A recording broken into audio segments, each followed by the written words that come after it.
आप आईबीएम की salary slip और आईबीएम में 7.5 लाख पैकेज पे कितना इन हैंड सैलरी मिलती है वो आपको जानना है तो बने रहिए वीडियो में आगे। यह है हमारी आईबीएम की तरफ से सैलरी स्लिप जो कि आईबीएम से जनरेट होती है। आईबीएम के पोर्टल से सबसे पहले आपको आईबीएम का लोगो मिल जाता है। उसके बाद जो पहली रो है उसमें आपको मेंशन रहती है एम्प्लॉय की पर्सनल डिटेल, जैसे कि एम्प्लॉय का नाम, एम्प्लॉय नंबर और जो सैलरी स्लिप जनरेट हुई है वो कितने पीरियड के लिए, कौन सी डेट से कौन सी डेट तक है। जनरली फुल मंथ की अगर सैलरी स्लिप है तो जो डेट स्टार्ट होगी वो 1 से स्टार्ट होगी और एंड होगी 30, 31 या 28 के हिसाब से या 29, वो मंथ के हिसाब से डिपेंड करेगी। और इसमें अगर आप ज्वाइन करते हैं मिडल ऑफ द मंथ तो उसके हिसाब से यहाँ पे जो डेट होगी वो चेंज हो जाएगी। उसके बाद मेंशन रहता है आपकी लोकेशन, डिपार्टमेंट कौन सा है, पीएफ नंबर और यूएन नंबर। और लास्ट कॉलम की बात कर ले तो यहाँ पे कंपनी की डिटेल मेंशन है, जैसे कि कंपनी का नाम आईबीएम इंडिया प्राइवेट लिमिटेड और अगर एम्प्लॉय ग्रुप कैसा है, रेगुलर या कॉन्ट्रैक्ट। उसके बाद है कि एम्प्लॉय सब ग्रुप जो कि सैलरीड है। उसके बाद अगर हम बात करते हैं सेकेंड रो की, तो सेकेंड रो में मेंशन रहता है आपका कौन सी बैंक अकाउंट में आपकी सैलरी सबमिट हो रही है, कौन सी अकाउंट में आपकी सैलरी आ रही है। तो उस बैंक का नाम रहेगा, ट्रांसफ़र डेट रहेगी और कितना अमाउंट ट्रांसफ़र हुआ है वो मेंशन रहेगा।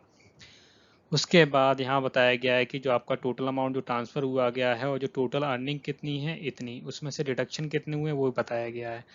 और डिडक्शन अगर आपको चेक करने हैं कि क्यों डिडक्शन हुए हैं तो नीचे डिडक्शन का कॉलम बना हुआ है जहाँ पे आप देख सकते हैं कि किस किस तरह के डिडक्शन हुए हैं। पहला है आपका पीएफ कंट्रीब्यूशन, एक अपना प्रोफेशनल टैक्स और इनकम टैक्स जो कि डिडक्ट हुआ है।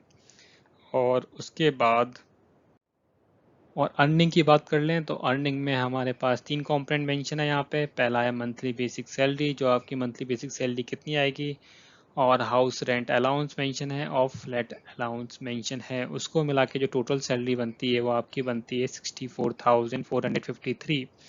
लेकिन जो टेक होम अवे सैलरी है वो है 59,223, क्योंकि इसमें से आपके जो डिडक्शन है 5,230 के वो माइनस हो जाएंगे, जैसे कि आपका पीएफ और टैक्स। और अगर हम बात कर लें कि अगर आपकी जो सैलरी है वो एनुअली सैलरी आपकी कितनी है 7,67,000, जो कि अप्रॉक्स है 7.5 लाख, तो आपकी जो टेक होम अवे सैलरी होगी मीन्स इन हैंड सैलरी होगी वो आपकी होगी 59,223।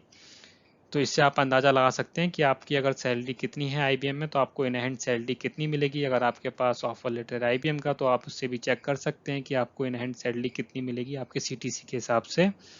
और अगर आप कंपेयर भी कर सकते हैं अदर कंपनी में कि वहाँ पे 7.5 लाख पे कितनी इन हैंड सैलरी आती है और आईबीएम में इन हैंड सैलरी कितनी आ रही है। और ये आपकी टोटल डिटेल मेंशन है कि आपकी ग्रॉस सैलरी कितना है, कितनी है, कितना डिडक्शन हुआ है वो सब, और कितना टैक्स डिडक्ट हो चुका है और कितना होना है, वो सारी डिटेल यहाँ पे मेंशन है। तो आज की वीडियो में बस इतना ही। धन्यवाद।